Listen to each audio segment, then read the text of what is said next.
என்பதற்காக தான் இந்த 2026 சட்டமன்ற தேர்தல் நடைபெற்றுக் கொண்டிருக்கிறது.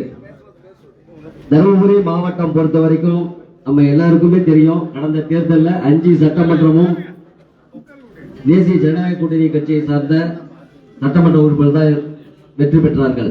அதே போல மீண்டும் இந்த முறையும் தேசிய ஜனநாயக கூட்டணியினுடைய கட்சியினுடைய வேட்பாளர்கள் தான் வெற்றி பெறப் போகிறார்கள் என்பது உறுதியாகிவிட்டது. ஆனால் அதோடு மட்டும் நின்று விடாமல் 5 சட்டமன்றத்திலும் எதிர்க்கட்சி வேட்பாளர்களை டெபாசிட் இழக்க செய்வதுதான் நம்முடைய கடமையாகும்.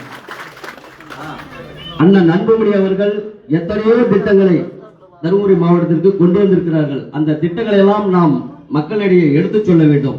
அதே போல் பாரத பிரதமர் நரேந்திர மோடி அவர்கள் மக்கள் கேட்காமலேயே நிறைய தொலைநோக்கு திட்டங்களை கொடுத்திருக்கிறார்கள். இன்று பார்த்தீர்களானால் இந்தியா முழுக்க எங்கு பார்த்தாலும் 4 வழிச்சாலை, 6 வழிச்சாலை, மேம்பாலங்கள். நம்ம தொப்பூர்ல கூட பாத்தீங்கன்னா உயர்மட்ட மேம்பாலம் 800 கோடி ரூபாய் செலவுல உயர்மட்ட மேம்பாலம் நடப்பது. அதற்கு அந்த மேம்பாலம் வருவதற்கு வித்திட்டவர் தான் அண்ணன் அன்புமணி ராமதாஸ் அவர்கள். அப்படி பாட்டாளி மக்கள் கட்சியை பொறுத்த வரைக்கும் இந்த மாவட்டத்திற்காக நிறைய போராட்டங்கள் மக்களுக்காக செய்திருக்கிறாங்க, திட்டங்கள் வர வேண்டும் என்று. திட்டங்களை எல்லாம் முடக்கி கொண்டு வருவது இந்த திராவிட மாடல் ஆட்சி. அப்படி பாரத பிரதமர் நரேந்திர மோடி அவர்கள் கூட விவசாயிகளுக்கு வருஷத்துக்கு 6000, 5 வருடத்திற்கு 30,000 ரூபாய் கொடுத்தார்கள். ஆனால் அந்த திட்டத்தை கூட மக்களுக்கு முழுமையாக சேரக்கூடாது என்பதில் கவனம் கொடுத்து திமுக ஆட்சியாளர்கள் அந்த திட்டத்தையும் நிறைய பேருக்கு வராவிடாமல் தடுத்தார்கள். அதே போலதான் ஒவ்வொரு திட்டமும் பிரதமருடைய திட்டங்களை எல்லாம் முடக்குவதுதான் இந்த திராவிட மாடல் ஆட்சியாளர்கள் செய்த ஒரு சாதனை.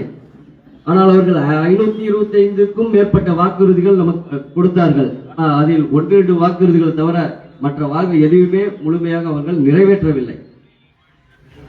ஒவ்வொரு பெண்ணிற்கும் மகளிருக்கும் 1000 ரூபாய் என்று, மாதம் 1000 ரூபாய் என்று கொடுத்தார்கள். அதில் பார்த்தீங்கன்னா தகுதி வாய்ந்தவர்கள், தகுதி இல்லாதவர்கள் என்று தரம் பிரித்து விட்டார்கள்.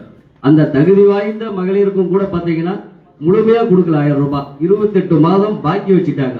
28,000 ரூபாய் ஏமாற்றி விட்டார்கள். அப்படிப்பட்ட ஆட்சி தான் இந்த திராவிட மாடல் ஆட்சி.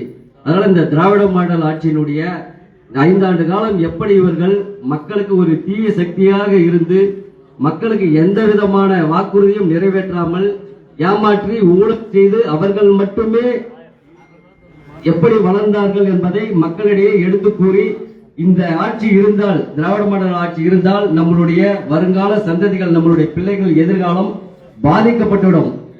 ஒரு சந்ததியே அவர்கள் அழித்து விட்டார்கள், வறட்சியை. அதனால இதெல்லாம் புரிந்து கொண்டு நாம் மக்களிடையே எடுத்து கூறி நம்மளுடைய சௌமியா பெருவாரியான வாக்கு வித்தியாசம் நாம் வெற்றி பெற செய்ய வேண்டும் என்று கேட்டுக்கொண்டு, மட்டுமல்லாமல் எங்கள் இயக்கத்தை சார்ந்த பாரதிய ஜனதா கட்சியின் நிர்வாகிகளும் தொண்டர்களும்